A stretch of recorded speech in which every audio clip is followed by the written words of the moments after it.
বন্ধুরা, আজকে আপনারা লাগে লইয়া আইছি কাশ্মীরি রান্নার রেসিপি। তো এই রেসিপিটা যারা যারা খাইছেন না তারা আজকেও ট্রাই করে লাগা। এই রেসিপিটা বানানোর লাগে আমি প্রথমে পরিমাণ মতো ময়দা নিছি কেন। এখন আমি এখানে একটু তেল দিলাম, দিয়া এই সবগুলো উপকরণটা বাড়াহরি মিক্স করে লাইম। তো আমার ওই তখন মিক্স করা হয়ে গেছে। এখন আমি এখানে পানি দিলাম, দিয়া আমি এটার একটা ডো তৈরি করে লাইম। আর তখন আমার টোটা এখন রেডি হয়ে গেছে। এখন আমি এটারে রেস্টে রাখিয়া দিলাম প্রায় 1 ঘন্টার মতন। তো 1 ঘন্টা পরে আমি আপনারা দেখাইলাই এখন আমার এটা কিলা হয়েছে। আর তখন এখানে এটা একেবারে সফট হয়ে গেছে। এখন আমি এখানে পানি দিয়ে এটারে বালা করে দইলাম। এটা আমি ততক্ষণ পর্যন্ত দইমু যতক্ষণ পর্যন্ত না এটা তো সাদা পরিষ্কার পানি বাইর হয়। তখন এটা দেওয়ার পরে কিন্তু এখানেও একটু গুলাটে পানি বাইরেছে।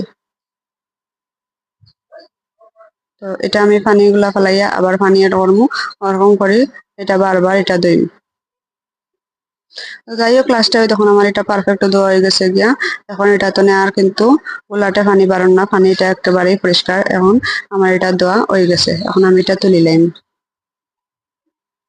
তোলার পরে আমি এটারে ভাগ করে লাইম। আমি যেরকম করতাম আপনারাও কিন্তু ওরকম করবা।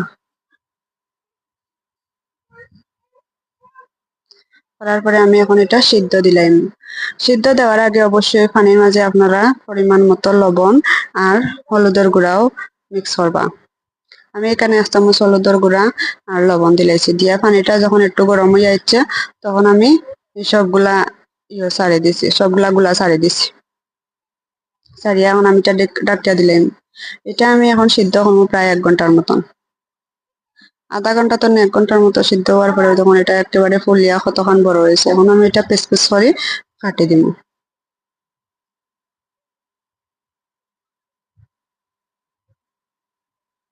আমি সবগুলা এলা কাটিলাম। কাটার পরে আমি একটা কড়াইয়ের মাঝে তেল দিয়া আমি আগে এখানে 2টা আলু সিদ্ধ করে রাখছিলাম, ওগুলো লাল লাল করিয়া ভাজিলাম।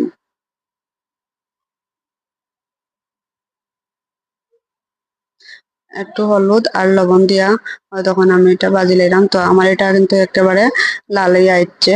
এখন আমি এটা কিন্তু তুলি লাইম।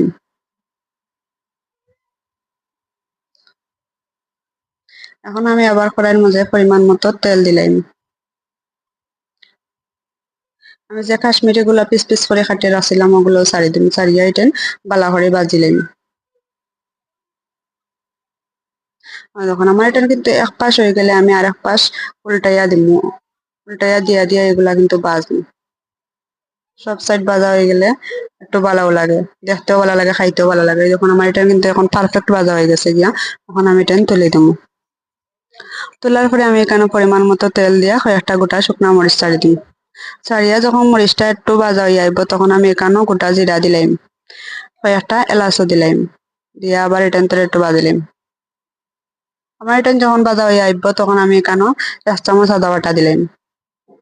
আদা বাটা দিয়া একটু নাড়াচাড়া করিয়া আমি এখানেও আগে কাটিয়ে রাখছিলাম টমেটো গুলা ছাড়ি দিম। তো টমেটো গুলা মোটামুটি যখন ভাজা হয়ে আইব তখন আমি এখানেও একটু পানি দিলাম। সামান্য পানি দিয়া এখন আমি মশলা দিলাম। এখানে আমি 1 চামচ পরিমাণ হলুদের গুঁড়া, 2 চামচ পরিমাণ ধনিয়ার গুঁড়া আর 1 চামচ পরিমাণ মরিচের গুঁড়া দিলাইলাম। দিয়ে আমি সবগুলা মশলারে বালা করে কষাইলাম। এটা যাতে না জ্বলে এর কারণে আমি এখানে একটু পানিও দিলাইলাম। দিয়ে মশলা এটারে বালা করে কষাইলাম। তো মশলা এটা যখন তেল উপরে উঠাইব তখন আমি কাশ্মীরি ওগুলো ছাড়ি দিম, আলুও ছাড়ি দিম।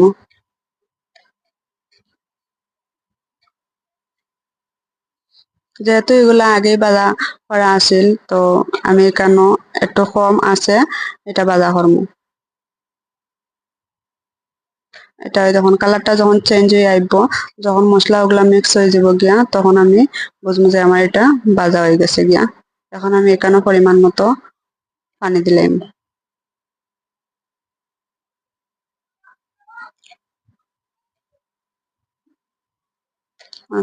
মোটামুটি কিন্তু মশলা এটা মিক্স হয়ে গেছে গিয়া, কালারটাও চেঞ্জ হয়ে গেছে। এখন আমি এখানে পানি দিলাম।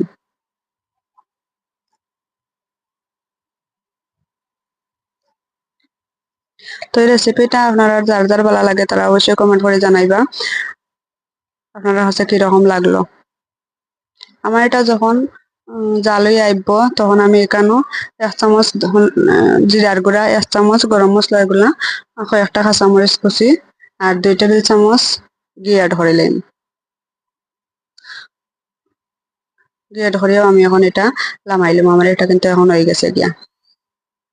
এরকম মজাদার রেসিপি পাওয়ার লাগে আপনারা যারা ফেসবুক পেজ থেকে দেখা তারা চ্যানেলটা ফলো দিয়ে রাখা, আর যারা ইউটিউব চ্যানেল থেকে দেখা তারা আজকেও চ্যানেলটা সাবস্ক্রাইব করিয়া রাখা। পরবর্তীতে দেখা হইব অন্য কোনো ভিডিওতে।